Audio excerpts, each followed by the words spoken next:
Einstein, do you know where she is? Okay. Do you know what direction she went in?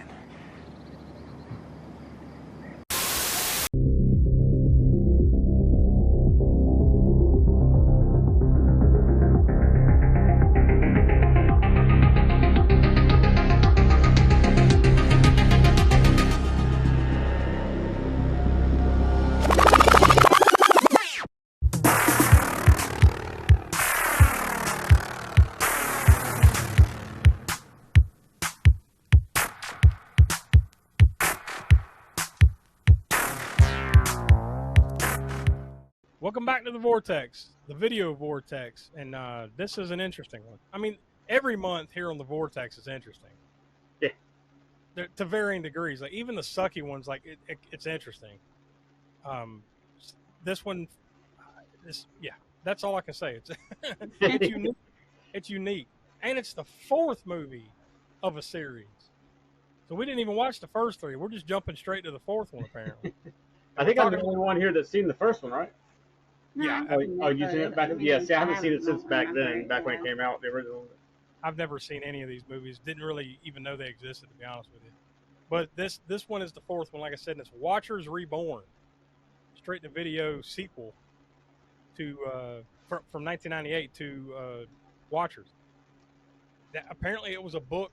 The book, the novel in 1987 was called Watchers by Dean Koontz. Then apparently they made a movie of that, like basically a year later. Yeah. I mean, I can't remember. I don't think I read that particular book by Dean Koontz, but I think I remember reading some reviews about the movie was fairly close, or somewhat close, to the one that had Corey Haim in it, the original. Yeah, I was about to say, that one at least had Corey Haim in it, I guess. Yeah. And Michael Ironside was in that one as well. Oh, yeah.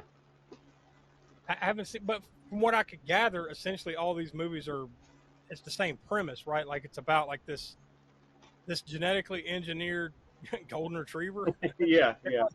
It's like a really smart Air Bud or something. Yeah. Who is like psychically linked to a monster. It's like this dog and this other beast were made at the same time. The dog came out the way I guess they intended it to, but the beast clearly was an accident, or it just didn't turn out correct, right? Yeah. But because they were made at the same time, whatever, in the same lab, they have this psychic connection. And that's what these movies are about. What a weird concept. Yeah, and somehow they squeezed, I guess, at least 5 sequels out of it, right? Yeah, well, four sequels. Yeah, four. I don't think there was any more after this one. I can't see why.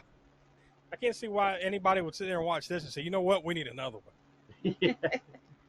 And I really just can't imagine that the first three can be that much better, but they must be for them to have kept going. Yeah. Maybe they just became cheap movies for them to make, straight to video. So yeah. And I don't remember. I think, hell, the first one, I don't remember for sure, but was it straight to video too? Even the other. I could be wrong, but I believe it actually had a release. When it had a little bit of version? Okay. Yeah, but it was limited. Yeah, I didn't see it at the theater for sure. I saw it on video the first time I saw it. And the last time I've only seen it once, and it was back then. Rented it back whatever year that came out on VHS, I guess. And I mean, I don't remember enough about it, but I'm pretty sure, fairly certain, I liked it better than, say, this one. Just as but I'd have to rewatch it again. At some point, the wheel will land on that one, I guess. Man. Well, no, it won't. If it's not on Video Vortex, we'll have to choose it, I guess. True. I have to go back and reference the list that we put together to see if any of the other ones pop up on it. But 2 years, that was in 1988. 2 years later, in 1990, Watchers 2 came out. That one's got Mark Singer and Tracy Scoggins. And then the Beastmasters in it. Okay. Yeah, and then 1994, Watchers 3 came out, and that one stars Wings Hauser. All these, by the way, are produced by Roger Corman, so that probably explains a lot. We were talking about it before we started recording. Like somebody said they were kind of surprised there was this much gore in it.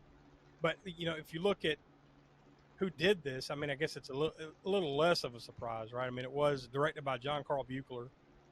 Yeah, himself a special effects, highly regarded special effects artist before moving into directing anyway. So yeah, and he did Friday the 13th Part 7, I believe it was, right? Yeah, I think it was the one he did. And Kane Hodder randomly has a appearance in this. He's the clerk at the gas station or whatever. He appears a couple of times. So I mean, there's some horror blood here for sure. Oh, and by the way, it stars Mark Hamill, Luke Skywalker himself. Which I mean, he's obviously the highlight. I mean, he's doing what he does. Mm-hmm. Yeah. It's just kind of a weird concept. That's all I keep coming back to. It's like, Yes, really, I mean, it's about nothing. especially for, like I said, dragging it out over the course of 3 other movies or 4 other movies, whatever.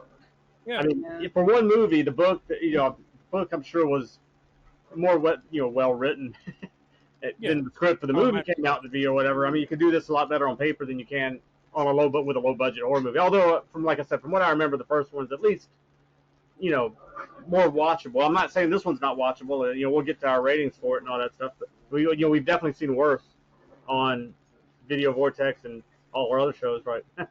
This is not the bottom of the barrel, but yeah, it is kind of odd, right? It's just the concept. The genetically mutated dog creature, like a werewolf / bear it's / background right now. Watch out! What's funny is we just came out of Sasquatch Summer, and this is not exactly a Sasquatch movie, but it could be just about. The creature looks like a Sasquatch. Yeah, I mean, well, when you see it from a distance, when it shows a close up of its face, then it looks like what it's, I guess, supposed to look like, a mutated dog. For a good portion of the movie, I was like, this thing is like a Sasquatch. Yeah. And then eventually you see it, it's somewhere closer to a werewolf. Or like one of the creatures from the Rampage game. Yeah. Climbing up the building. The video game Rampage. Yeah, it's just an odd concept. It's not even that it's like a bad movie. It's just weird, and it's very slow at times. Yeah. But at least when you do get the action parts of it, like you do have a good amount of gore and stuff in it. At least the monster attacks and you see limbs flying and people getting kind of not eaten but just torn apart and stuff like that. So at least there's that. Right? Yeah. At least there is a little bit of like gore in it. Like I said, thankfully there was somebody put in charge of it who likes splatter, or is familiar with it. John, like I said, like we mentioned, John Carl Buechler. But, yeah. Also, what's funny, I remember some scenes are pretty entertaining or whatever, like the Mark Hamill when he's on that crime scene, the first crime scene when the feds take over, and he walks up and he's all got like the attitude of like the small town or whatever cop guy or whatever. It's like, and the feds are taking over his investigation or whatever, and he says something to them, but did he basically like punches the guy, right? Just walks up and punches the dude, the Fed guy. And then his chief guy's like, "Oh, I'm sorry about that. He'll be reprimanded for sure." And then the guy just walks over. Now there's no need for that, or whatever he said. And then he just beats the shit out of him, right? Or yeah, I mean, it's like, the typical smaller town cop versus the feds that come in, kind of thing, Yeah, I mean, Mark Hamill's clearly the star. He's clearly the best actor in this thing. There are a couple other recognizable character actors in it, but by and large, I mean, it's not great, but it's entertaining enough while you're watching it. For me, I wouldn't recommend it or anything like that. I guess it's interesting enough to go check out the other movies eventually, but like you said, I'm sure we'll land on them here on the Vortex or in some other manner. I'm not going to go out of my way for it. I'm sure we'll catch up with the other three at one point or another, and then we'll see how that. Surely one of those has to be better. Yeah, I think. I mean, I can't like recommend the first one yet because I don't remember exactly, but I do remember something about it being seemed somewhat maybe underrated at the time I saw it in 1988, but I don't know. I need to revisit it now for sure. I'm sure though that it's better than probably any of the sequels that came after it. I would imagine. When you got like movies with Wings Hauser and what was it, Mark Singer or whatever. If with any luck, we'll spin the wheel and we'll be right back here in another month or two. That's just our luck. So what we do here is we come together beforehand and we give a Vortex rating. Now the Vortex rating is a 0 through 10 scale of where we feel this lands, and we kind of compared notes with other ones that we've done here in the series and everything. And the best we could do for this one was 2.5. So Vortex rating of 2.5, which doesn't put it on the floor, but it's just hovering right above the floor. It's no Amityville New Generation. That's the floor. That's down to the dirt. And Sharknado 4. That's a few others, but I feel like if it didn't have any of that gore in there, it definitely would have gotten a little bit lower marks. Yeah. Which is what got Amityville and a couple others down there, right? Just yeah. really stupid. I mean, this is no bloodbath, but at least it does have those scenes. Yeah. Yeah. At least there's something to gravitate, and Mark Hamill too. You know? Yeah.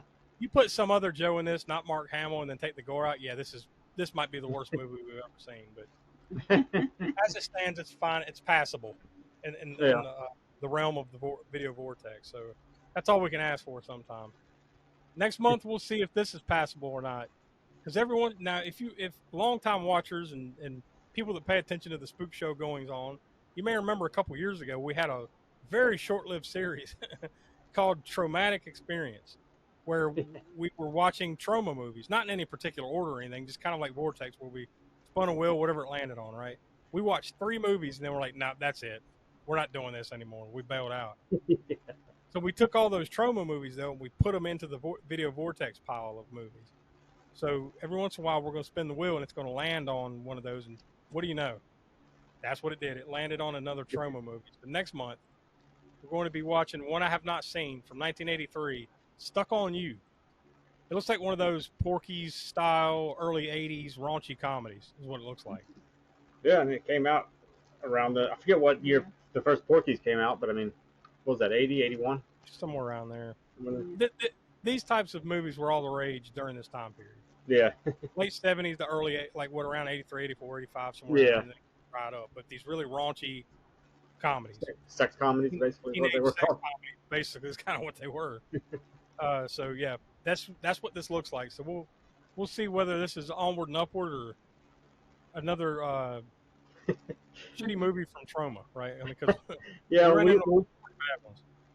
we did that traumatic experience. Some people will probably think that, well, Troma movies aren't that bad. They're pretty entertaining. You know, how did you quit after 3? Well, you don't realize that wheel that we had for traumatic experience was everything that Troma had ever produced. And and I think the one that killed us was that one they tried to make into like a kids TV show? It was like a kids video thing. It was like a PSA for going and adopting a dog. Which is fine for what it is. But I mean, when you're putting together a Troma list and watching Troma movies, that's not what you expect from Troma. And then the movies on that list were, I'm sure the bad more outweighs the good, The timing of this is very ironic, though, that we're watching a Troma movie, because Troma's on the tips of people's tongues again right now because the Toxic Avengers, this remake finally. So the timing of this, I guess. And that was at least one of the movies we did get to on the traumatic experience was. Yeah, it was probably the highest rated movie that we had on the. Oh yeah, remember we watched the very first episode was the Toxic Avenger. Yeah, because I think we decided to do that, right, and not spin the wheel. We figured. Yeah, we just started with the Toxic Avenger. Yeah. Boy, it went downhill quick after that. Boy, then we followed up with Hollywood Zap, and we were already questioning our sanity. Yeah, because it's you think Stuck on You is going to fall somewhere closer to Hollywood Zap. That's what it looks like. So we'll find out next month. So for Tiana, Professor Smoke, I'm Josh. We are from the All American Spook Show podcast, which you can get right here on the YouTube channel or wherever you get your podcast every Monday at 6 p.m. East. We encourage you to stay here on the channel, though. We've got other cool series like Hammer Horror in Order, a nice complimentary series to Video Vortex. Another one that we do every month is called Grindhouse Gutter. So you want to go check those out on the channel. Lots of other cool stuff. And we'll talk to you next month. Leave me no choice. No!